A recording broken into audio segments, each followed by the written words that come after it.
बंधुओं, मैं योगेश कुमार त्रिपाठी आज पुनः एक नए वीडियो और नए विचार के साथ आपकी सेवा में प्रस्तुत हूँ।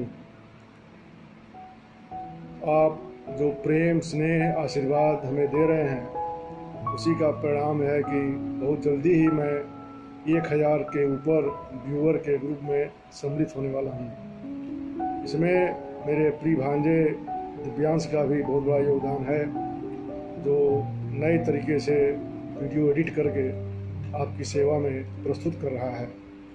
बंधुओं, इधर हम लोग 2-3 दिनों से योग के विभिन्न चरण और उसके विभिन्न अंगों के बारे में अध्ययन कर रहे हैं। इसी क्रम में हमने कल यम के बारे में चर्चा किया था, जिसमें हमने देखा था कि सत्य, अहिंसा, अस्तेय, ब्रह्मचर्य और परिग्रह, ये 5 यम कहे जाते हैं।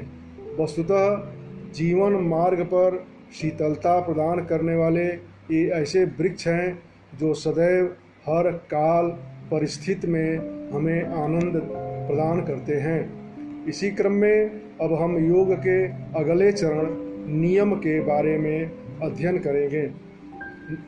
योग के बाद अगला चरण जो आता है उसे हम नियम कहते हैं। महर्षि पतंजल ने इनकी भी संख्या 5 बताई है।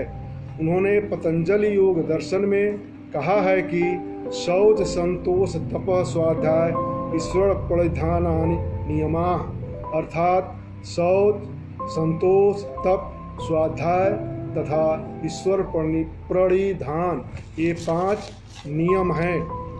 शौच इसमें नियम का प्रथम चरण है। शौच कहते हैं शुद्धि को, पवित्रता को। यह शुद्धि 2 प्रकार की होती है, एक आंतरिक शुद्धि और दूसरी बाह्य शुद्धि। महाराज मनुस्मृति में कहते हैं कि अद्भि गात्राणि शुध्यन्ति, मनः सत्येन शुध्यति, विद्या तपोभ्याम भूतात्मा बुद्धि ज्ञानेन शुध्यति। अर्थात साधक को प्रतिदिन जल से शरीर की शुद्धि करनी चाहिए।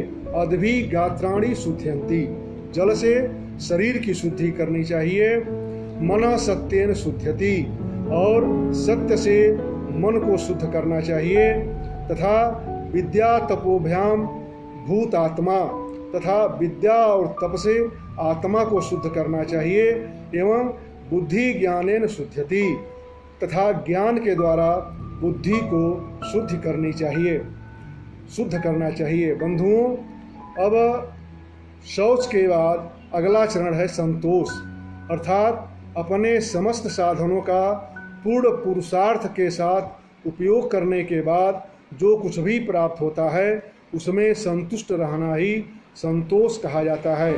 संतोष रूपी अमृत का पान करने से तृप्त शांतचित्त मनुष्य को जो इतनी अधिक आत्म तृप्ति प्राप्त होती है कि उसका वर्णन अवर्णनीय है, उसका वर्णन नहीं किया जा सकता। हमें ईश्वर पर भरोसा बनाए रखना चाहिए और यह विश्वास करना चाहिए कि वह सदा हमारी आवश्यकता और पात्रता के अनुरूप ही हमें धन, वैभव, प्रतिष्ठा, मान सब कुछ प्रदान करता है। इसी क्रम में जो नियम है, नियम का अगला चरण है तप। तप का मतलब है अपने ध्येय के मार्ग में जो कुछ भी कष्ट, बाधा, प्रतिकूलता, अनुकूलता जो कुछ भी आती है उसे सहज भाव से स्वीकृत हुए बिना, विचलित हुए बिना अपने लक्ष्य की ओर आगे बढ़ना ही तप। बंधुओं, लक्ष्यहीन जीवन एक कटी पतंग के समान होता है जो हवा के अनुरूप उड़ती रहती है। अतः हमें एक लक्ष्य निर्धारित करके उसकी प्राप्ति के लिए सन्नद्ध होना चाहिए, प्रयत्नशील रहना चाहिए। यही मानव जीवन की उपयोगिता है। नदी के विपरीत धारा में की तरफ तैरने का साहस साहसी लोग ही कर सकते हैं। मुर्दे तो नदी की धारा के साथ ही बहते रहने के लिए अभिशप्त हैं। यक्ष, महाभारत में एक प्रसंग आता है यक्ष और युधिष्ठिर का। उसमें यक्ष युधिष्ठिर से प्रश्न करता है कि तपसः किम लक्षणम, अर्थात तप के क्या लक्षण हैं? युधिष्ठिर उत्तर देते हुए कहते हैं, तपः स्वधर्मवर्तित्वम, अर्थात हे यक्ष, अपने कर्तव्य पालन में आने वाली सभी विघ्न बाधाओं का सामना करते हुए स्वधर्म का पालन करना ही तप कहलाता है। इसी क्रम में बंधुओं, नियम का अगला चरण है स्वाध्याय। स्वाध्याय अर्थात उत्तम ग्रंथों का, उत्तम किताबों का अध्ययन करते हुए अपने विचारों में सात्विकता, दिव्यता, उदारता आदि दिव्य गुणों का विकास करना। इसके अतिरिक्त आत्मलीन होकर स्वयं को पढ़ना और चिंतन में करना और स्वयं में आत्मस्थ हो जाना ही स्वाध्याय कहा जाता है। अंतिम चरण है ईश्वर प्रणिधान। यह नियम का अंतिम चरण है बंधुओं। इसमें जो कुछ भी प्राप्त है ईश्वर की असीम अनुकंपा से ही मिला हुआ है। अतः हमें अपने जीवन का पूर्ण लक्ष्य ईश्वर को प्रसन्न रखने के लिए ही बनाए रखना चाहिए। ऐसा होने पर भगवान सदा ईश्वरीय अमृत पान करने का अवसर हमें प्रदान करता है।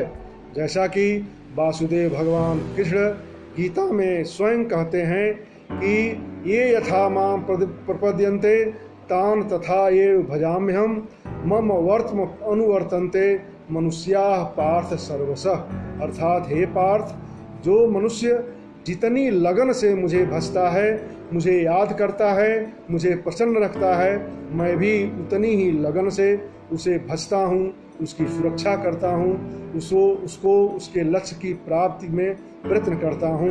उतनी ही मात्रा में मैं उसे सहयोग प्रदान करता हूँ। अतः सुधी लोग, सच्चे लोग, अच्छे लोग मेरे बताए हुए मार्ग के अनुसार ही आगे बढ़ते हैं। अब आपसे आग्रह है कि पुनः जो इस वीडियो को, इस चैनल को सब्सक्राइब न किए हों, सब्सक्राइब कर दें, लाइक कर दें, बेल आइकन बटन दबा दें। पुनः हम नए विचार और नए वीडियो के साथ अगले दिन पुनः उपस्थित होंगे। अच्छा, उम्मीद है कि आप ऐसे ही अपने आशा, विश्वास और प्रेम से हमें आप्लावित करते रहेंगे। प्रणाम।